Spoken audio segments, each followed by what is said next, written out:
Today, I wanted to talk about two things that could have some really big implications for American citizens who want to move abroad or are abroad already. Now, starting first with the ICE raid in Georgia that involved hundreds of South Korean workers and a new bill, H.R. 5300, Section 226. These two things together tell us a lot about where immigration and travel might be heading. Now, on September 4th, ICE raided a Hyundai electric plant in Georgia. About 475 workers were detained, and more than 300 of those people were South Korean nationals.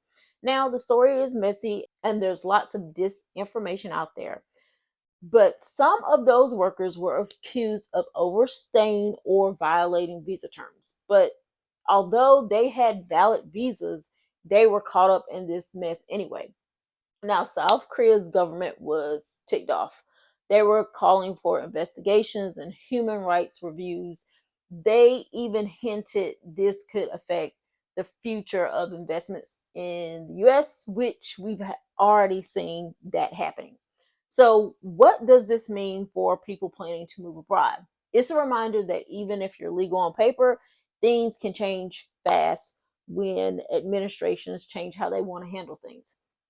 Immigration enforcement doesn't always follow the law, and it can damage trust between countries. Now, let's look at what's happening in Congress. H.R. 5300 is called the Department of State Policy Provision Act. Section 226 in particular is raising alarms. This section would give the Secretary of State more power to deny or revoke passports for individuals accused of supporting terrorism or trafficking, even without a criminal conviction. They could see something you posted on social media and revoke your passport. This is being called a passport killer. Now, why does this matter? Because if you have a passport or you plan to get a passport or you're extending your passport, your ability to travel or live abroad can disappear overnight. For expats, immigrants, and anyone who relies on freedom of movement, this is a huge red flag. So, what do these two stories have in common? They show how fragile mobility can be. The ICE raid shows that even legal workers can be targeted when governments clash over visas or, other things. And Section 222 shows that the U.S. could expand its power to limit travel without protections that we are entitled to. So when you put these two things together, they paint a picture where people moving abroad need to be cautious. Your documents need to be airtight. You need backup plans. You need to stay informed about how quickly these policies can shift. You need to look at potentially getting a second passport, changing citizenship, anything that you need to do to make sure that you can continue living abroad.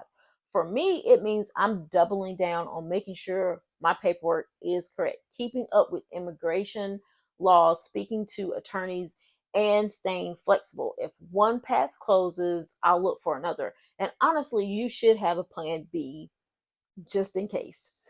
For you, if you're planning to move abroad, my advice is stop waiting, start your process now before some of these things go into effect.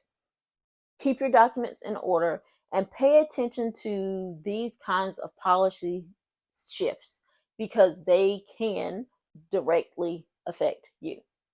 This is not about fear, it's about being realistic and prepared. So, that's my breakdown of the ICE raid and HR 5300 Section 226. What do you think about this? Does this change how you see moving abroad? Drop your thoughts in the comments. I really want to know how other people are processing this because I just found out about this bill. And I'm honestly a little concerned. But let me know what you think. This is Mel. Thanks for hanging out in Melsphere. Stay informed, stay prepared, and I'll see you in the next one.